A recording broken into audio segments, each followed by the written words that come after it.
Ladies and gentlemen, I am extremely pleased and honored to sit here with someone that I hope to call a friend forever, Mr. Thaine Morris.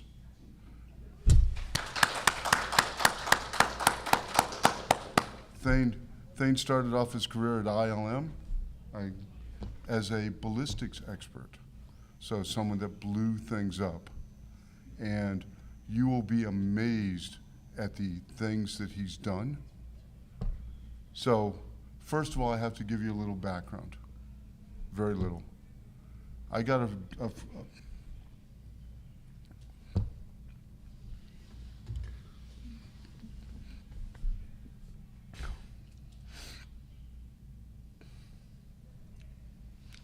I knew I was going to do this.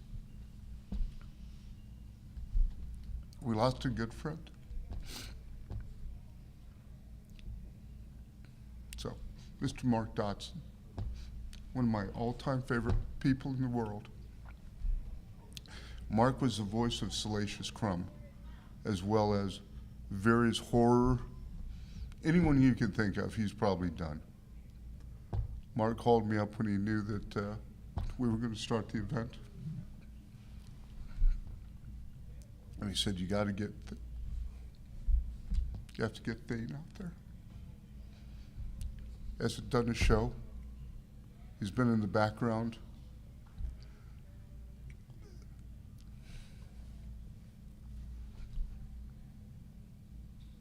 This is the man that blew up the Death Star. And literally, really honestly blew up the Death Star. This is the man that worked on Poltergeist. When the house explodes at the end, that was Thaine's special effect. Sucking the house, blowing it up, and then sucking it back into the ground. Amazing special effect. So with that introduction, please welcome Thaine Morris. Please. Well, after that introduction, you'd think I could set water on fire. I can't. You might think I can defy the laws of physics. I can make you think I can, but I can't. Because you have control of time with a movie camera, you can make a lot of things that are totally impossible appear. I was called into ILM to work on Empire Strikes Back. I was a licensed guy for a guy they had used on the first show. He's a great guy. He's gone too. Seems like when you get old, you spend more time going to funerals than you do anything else. But anyway, Joey Viscoso was well-known, Academy Award winning special effects guy. Anyway, at the end, this was at ILM. ILM is in Northern California, above north of San Francisco. If you don't know, a lot of work is done in Los Angeles. I was called in to work on Dragon Slayer and Raiders of the Lost Ark. Phenomenal, right? We did all sorts of different gags for those movies. All of the fire in Raiders, you know, when the arc top comes off, the Nazis get burned up. The submarine goes into the hull on the beach, which was filmed in San Francisco Bay. The flickery light on a old seaplane, which was parked on dry land and hadn't flown in 400 years. You know, if it's impossible, we make it happen. I do a lot better if you guys would ask me questions, okay? Does anyone have a question for Thaine? Please. Please, young lady in the back. Ladies first, sir. What's your background? Like, what did you originally study and how'd you get into it? Studied chemistry in college with a minor in theater. I've done a lot of live action stuff. I was out with a show called Hair. There was one explosion in Hair. The rest of the time I was doing lighting or, electrical work or the prop guy, or I even ran sound on that show for a while. But I met my wife, who is in the back of the room. She's my caretaker. She was a wardrobe mistress on Ice Follies, and I was a head electrician. And there was pyro on that too. And did that. Came back to Oakland. She's from the Bay Area. I'm from Flats of Colorado, and everybody thinks Colorado is all mountains. It's not. There's land out there that you can see 30 miles, no problem at all. And that's where I grew up. And we were wheat and cattle farmers, and I turned 18 and ran. So I was a stage manager for a big theater called the Paramount Theater in Oakland, and ILM knew I was a licensed guy, so they called me. That's how I got started in working steady in the movies. I'd done local work prior to that, but I always figured myself as a stagehand. How long have you and your wife been married? 40 odd years, almost 50, I think, 47. I don't think my last wife lasted 40 days. I mean, maybe a weekend if. Yeah, well. But, yeah, most of the time they don't last with me, so. Yeah, we got 2 grandkids now. Anyway, people say, how old are you? I'm 81. Still ride my motorcycles and play with my old cars. So earlier at breakfast, so I had the privilege of sitting with Thaine for breakfast. And him and his wife shared part of Thaine's fantastic collection. Cars that, I pride myself in my car. I just bought a new sports car that I absolutely love. And not only did Thaine up me, but it was like here and all the way up. So, please. I like weird stuff. Oh, the 3-wheel Morgan. Yeah. Morgan Motor Car's been in business since 1906, I think, right? They started out making 3-wheel cars. I wanted one after I saw Peter Sellers drive one into a swimming pool back in the 60s. They started making them again in 2011, so I bought one quickly. Then it had a great big, well, it had a 2-liter motorcycle, 2-cylinder motorcycle engine on it. I had that for several years.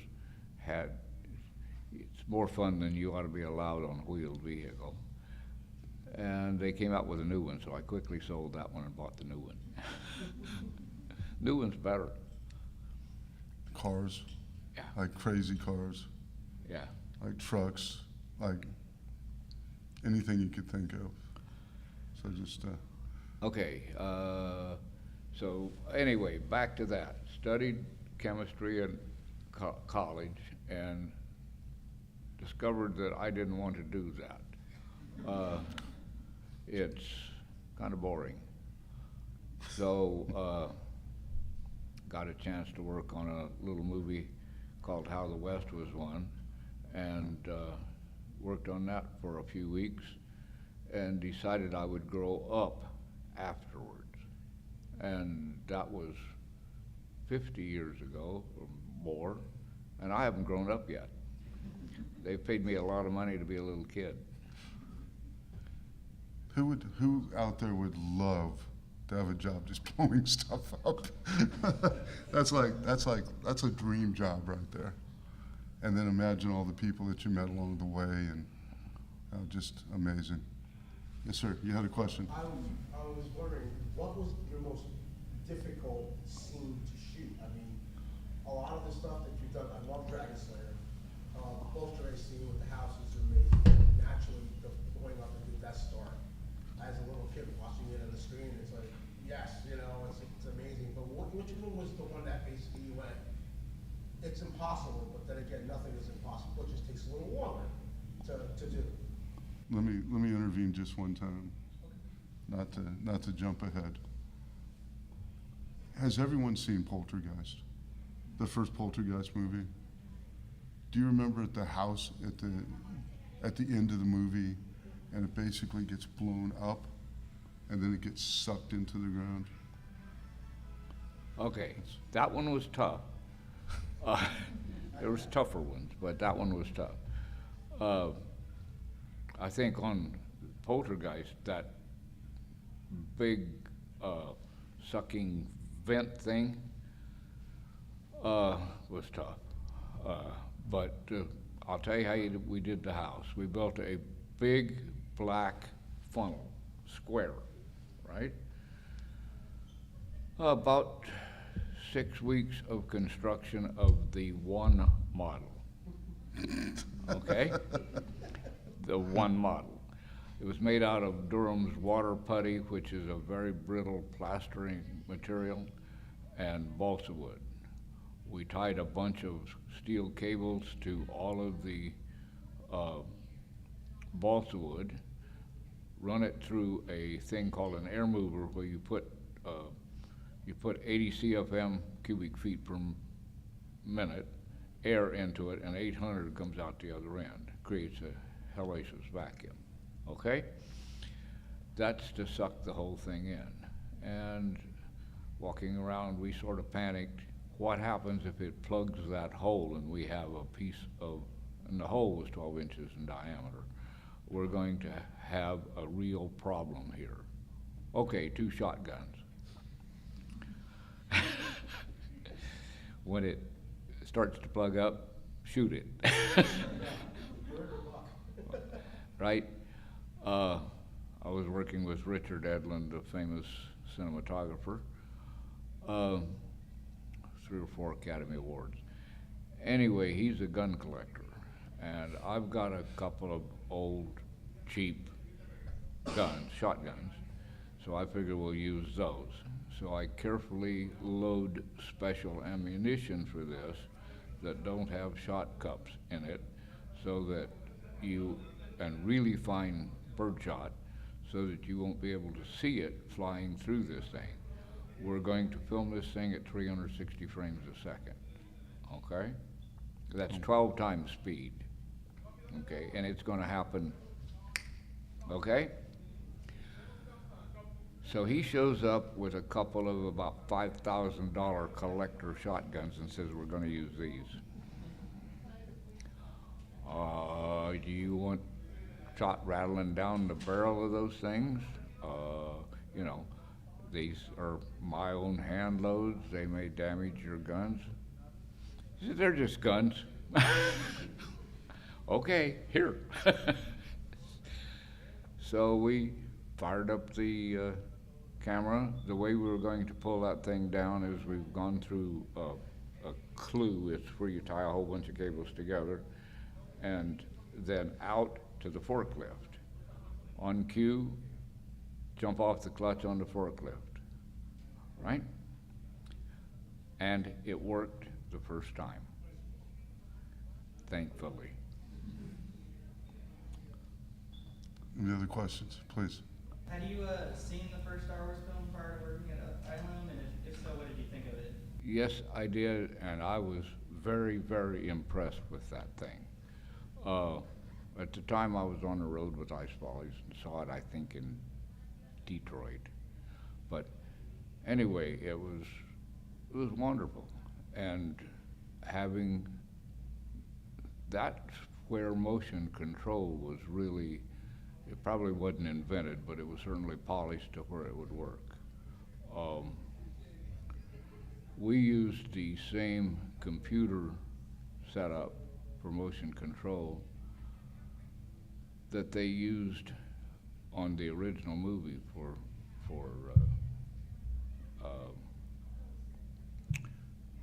the second one, okay? For Empire. Empire. We called it the refrigerator.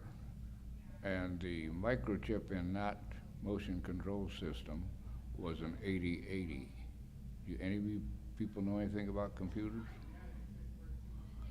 8080 was about the first personal computer chip that you could get your hands on. So, well, Our mass control was cassette tapes.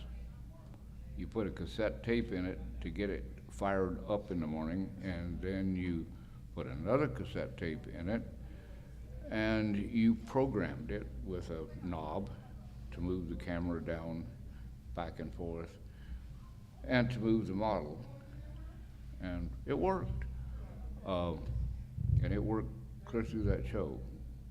ILM built several other machines that did the same thing. I mean, we were running 4 stages with motion control equipment in it at that time. yes, sir. How many explosions did you have to create for your firefights battle? I think there was only about 10 or 15 on that one that I worked on. On Jedi, close to 60. I've never counted them. So every day you go into work and you're blowing something up. Okay, what happens when working for Uncle George? You go in, at the beginning of the movie, and you get a stack of Call sheets or the, drawings. oh, right. Yeah. It has got a number on it that they can trace back to you. You go in and you check with the production manager what is needed next for the optical printers. And then you go figure out how to do that. And my line is, if it's impossible, dangerous, or just plain stupid, they come looking for the effects guy. And it's usually all 3. So you work out how to get the shot, you decide how fast you're gonna have to shoot it to get away with it. At that time I had a Photosonics for Action Master that would shoot at 400 frames a second. That's close enough to 360, which is the fastest we could go back then. Now I got a camera that'll shoot 5,000 frames a second. Golly. Things got a lot easier. Anyway, then you'd shoot it in black and white and make sure it was gonna work. Then you'd call the guy in who was charging a lot of money for his camera. It was the only one that was out in the real world, and a lot of money for him to operate it because he wouldn't let anybody else even look at the thing. And you'd shoot it. So, and by the time we got to Return of the Jedi, we'd figured out how to book him so that we could make 3 shots of each action and go round and round. So we'd set a room up, we'd separate it into like 5 positions, and we'd set the camera in the middle. We pointed at that one, blow it up, turn it, blow that one up, turn it, blow that one up, turn that, blow that one up, turn it, blow that one up, turn it, blow that one up. Keep going round and round and round, go around 3 times. Help him put his gear together and send him back to Hollywood. Hopefully we'd got it in that time, and usually we did. I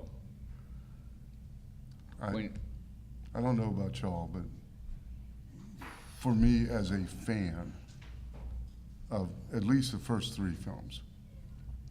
It's fascinating to know how the inner workings, and that's what makes these kind of events fun, is that you actually get to meet the mind, the guy, the people that are behind these effects and these scenes. When Mark told me that I had the option of giving Thaine a call and see if he wanted to come out, that was amazing to me. So, you know, I hope y'all are enjoying this as much as I am. So, Anyway, in order to blow up a model, you've got to blow it up slow. Now that sounds stupid, okay? How are you going to blow something up slow?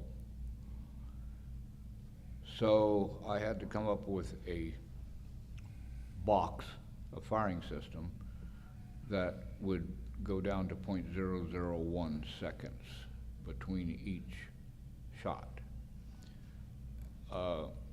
You load the model up with up to 16 different little tiny bombs and set them off very quickly.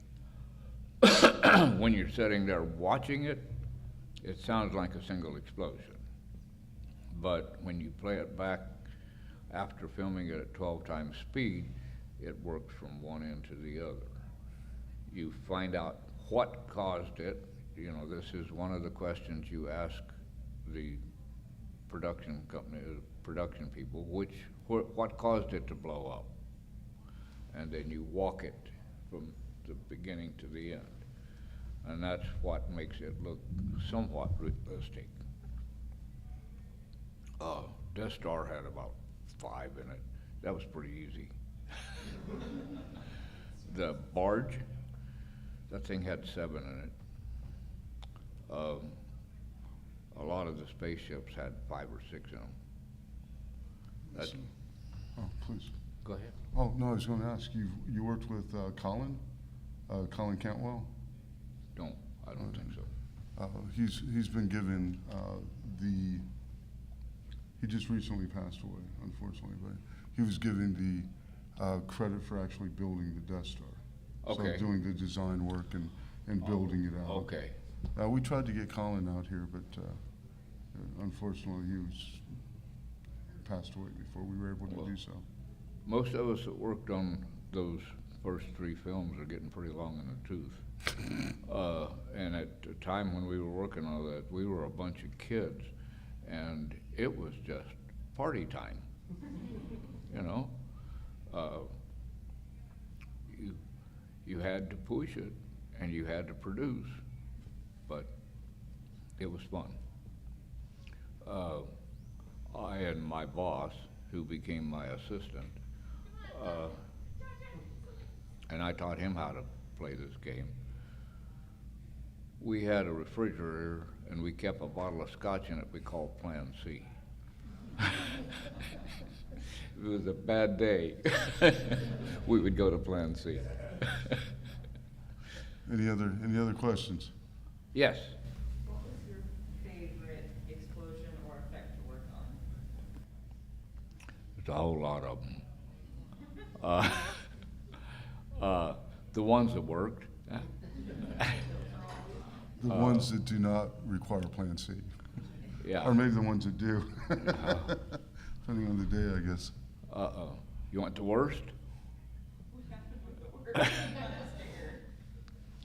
had one serious accident in my career.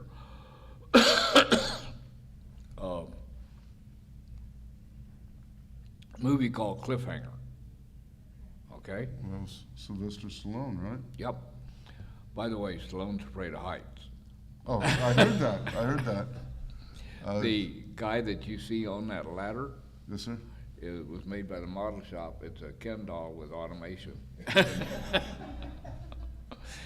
Anyway, so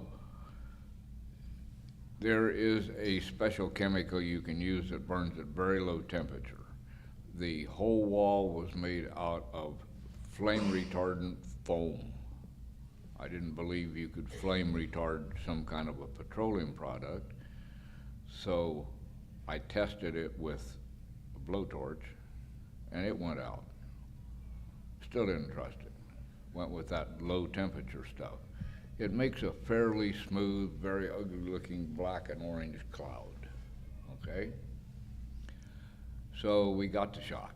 Helicopter falls down, goes off where it's supposed to, and there's tricks that you use for that. If you want to know how to do it, I can tell you. Anyway, it falls down. We're filming it at 360, and there's a camera on top looking down at it, a 360 camera. That's a 300 frame. There's a 360 looking this way, and a couple of 140 frame a second cameras looking at it. And the director happened to show up that particular day, and he said, I would like to see an explosion with those stringy things that come out of it. And I said, well, that's just a badly wrapped naphthalene bomb. I can do it. We've got one more helicopter. And being a smart aleck, which I am, I said, it'd probably be a quick way to strike the set, may set it on fire. I was right. We dropped that model. It went off where it was supposed to. It set the wall on fire. It was down and out in 15 minutes. It was a $750,000 claim. The only people got hurt was, I got first degree burns on my arms fighting the fire to keep it from setting off the propane tanks and stuff like that on the JLGs, the lifts around there. And the guy that was on the camera at the top, running down the side, it burned through that foam, and he got a second degree burn on his ear. That was enough for me, but anyway. The net result of that was he hadn't taken the film off of the camera that was on the top of the set. And when I got the camera dug out of the ashes, it was about that wide and about that thick and had movement of the camera, which was steel setting in the middle. So we lost the film, had to completely rebuild the set and do it again. That was a bad day.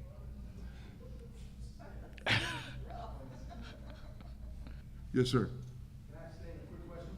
Absolutely.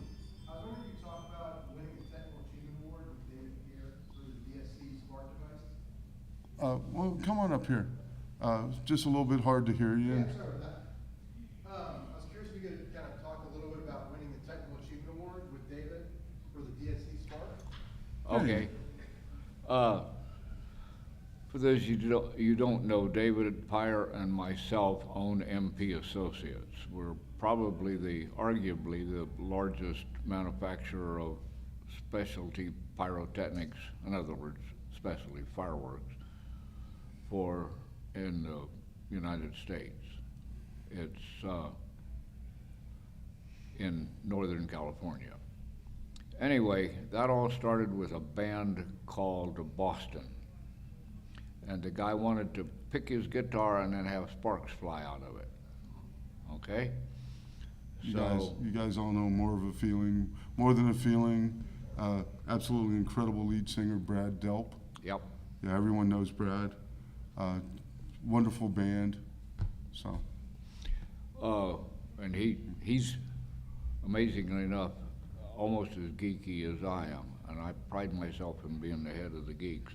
But anyway, so I came up with this device that we could stick under the pick guard and throw sparks.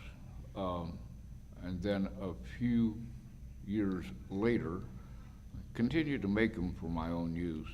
A few years later, we went legal and made the manufacturing company.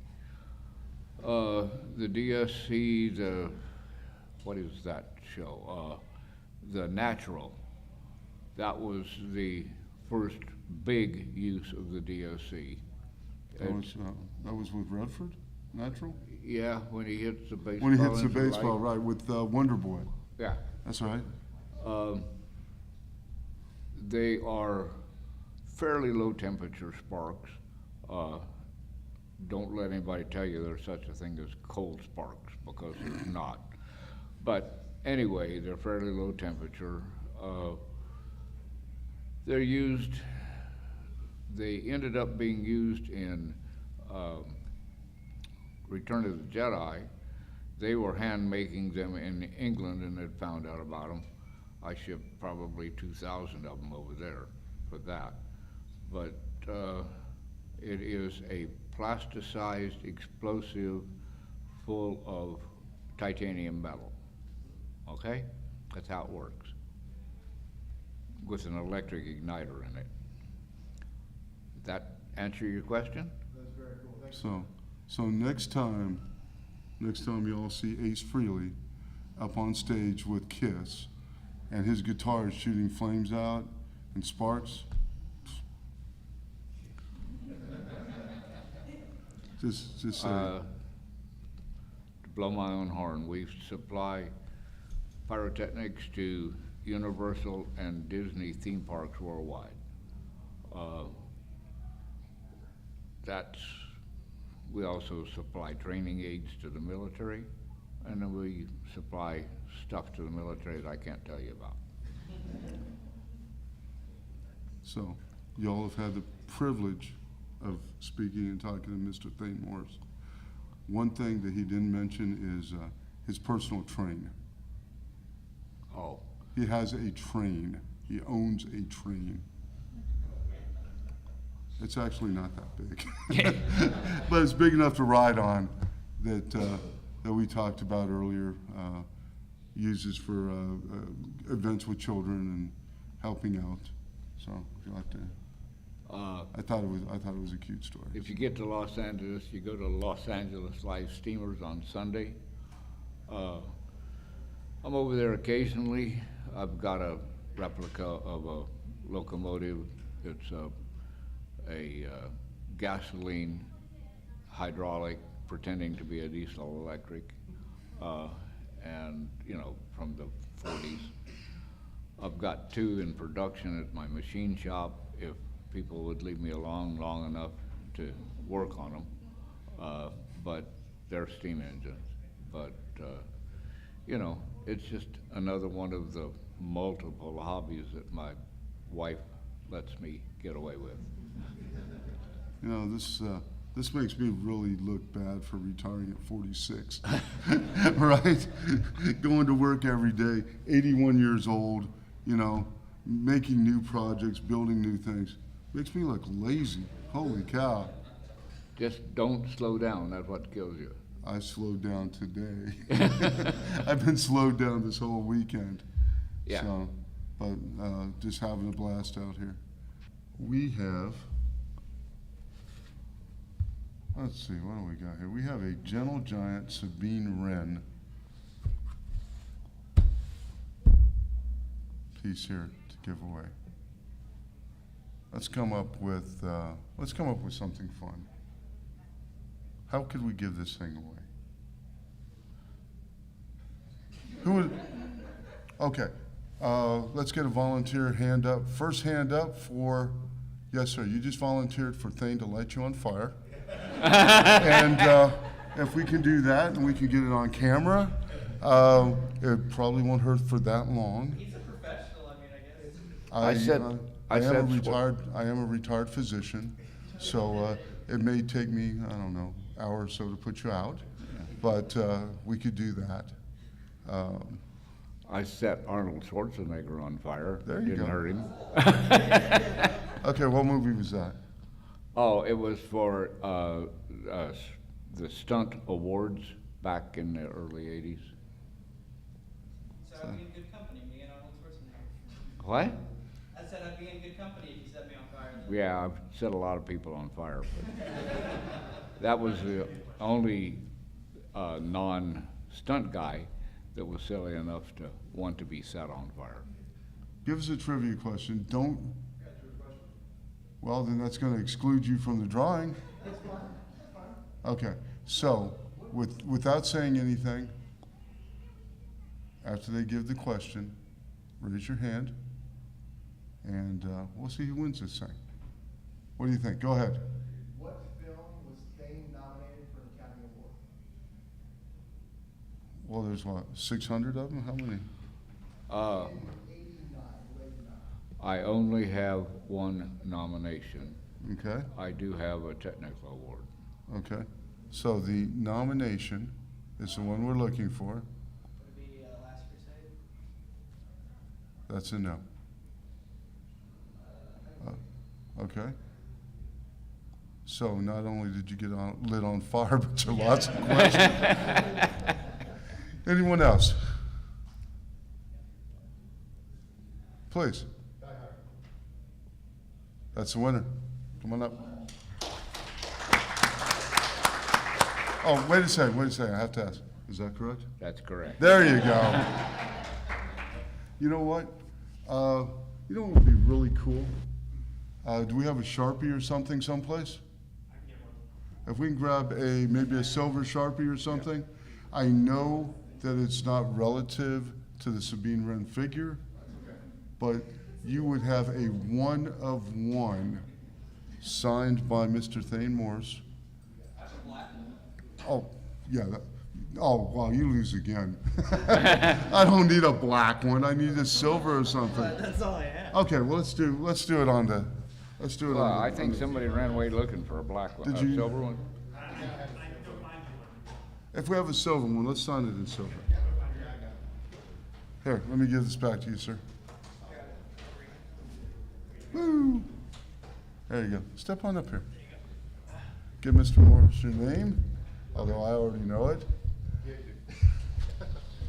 Let's We have actually this. met yesterday. I too. got to did a signing stand with up them, for but this. yeah, this I'm is the awesome. short guy. Well, please. This is 2. In fact, let's do this. Let me step out of the frame here a little bit. You can come over on this side. We can get you on camera a little bit. Okay. Want to come on the other side of the thing? You got it. And this will give you something fun. Congratulations. Thanks. Thanks, Jeff. Appreciate it. I just think it's fun, you know? Oh, yeah. Are y'all enjoying the event? Yeah? First time, right? No, not first time enjoying an event, but first time. And let's, who's got a camera? Let's get a camera here. Oh, we got a silver one. We found a silver one. Go ahead. Thanks, sir. Thank you. There you go. Yep. Thanks.